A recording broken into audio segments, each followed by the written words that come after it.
Si on compare cette relation que je viens de décrire en citant Canetti, avec la relation, enfin, quand on a ça à l'esprit, on comprend bien qu'il n'y a plus rien de tel qui existe aujourd'hui dans la relation que l'homme d'aujourd'hui entretient avec les animaux. L'homme d'aujourd'hui, c'est celui que j'ai nommé dans Debord ou la diffraction du temps, dans mon essai sur Debord, le numéricain.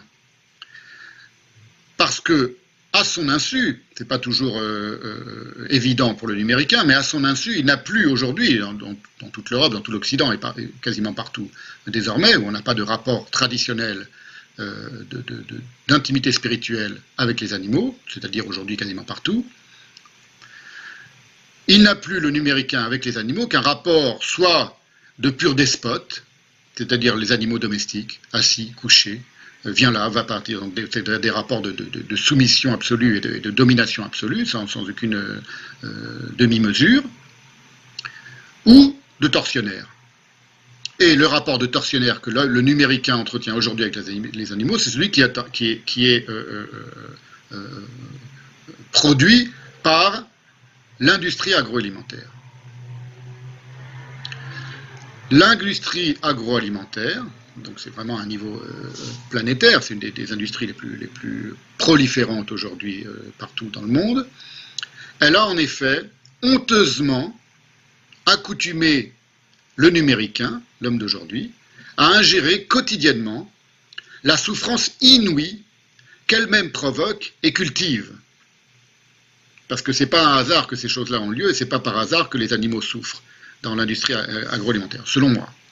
Et je dis honteusement, c'est d'ailleurs un des signes que ce n'est pas un hasard, parce que cette massive souffrance industrialisée, des animaux de boucherie, donc principalement, elle était destinée évidemment à demeurer un sale gros secret, non pas un sale petit secret, mais un sale gros secret de cette infâme corporation qu'est l'industrie agroalimentaire, qui est à la lettre, d'une certaine manière, ce que René Guénon, que j'ai lu assez récemment, nomme dans Le règne de la quantité une contre-initiation. La manière dont on traite les animaux, c'est vraiment fait sur un mode qui ne peut qu'évoquer une contre-initiation par rapport à la manière dont traditionnellement l'homme se comporte vis-à-vis, l'homme traditionnel, appelons-le comme ça, se comporte vis-à-vis des animaux.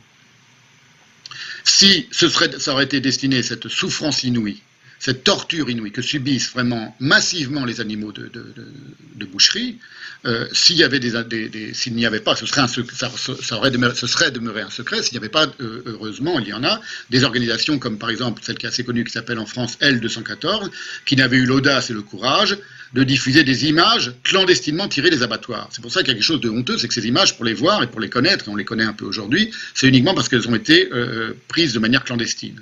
Donc c'est un secret, et c'est un secret honteux. Et il semblerait que ça fasse partie même de l'idée du génocide, la honte de ce qui est en train d'advenir. J'en suis pas sûr, mais enfin je pense qu'on pourrait voir ça de manière assez générale dans l'histoire des génocides. D'ailleurs, c'est pour ça aussi que l'histoire des génocides, elle est niée aussitôt qu'ils ont eu lieu. C'est-à-dire que les génocidaires, en général, refusent de se reconnaître comme génocidaires. Ce qu'on appelle le négationnisme et le révisionnisme. C'est vrai pour les Turcs, vis-à-vis des Arméniens, c'est vrai dans quasiment toutes les histoires de génocide, où les génocidaires refusent d'endosser la culpabilité du génocide. C'est vrai pour les nazis, c'est vrai pour le génocide des Juifs, etc.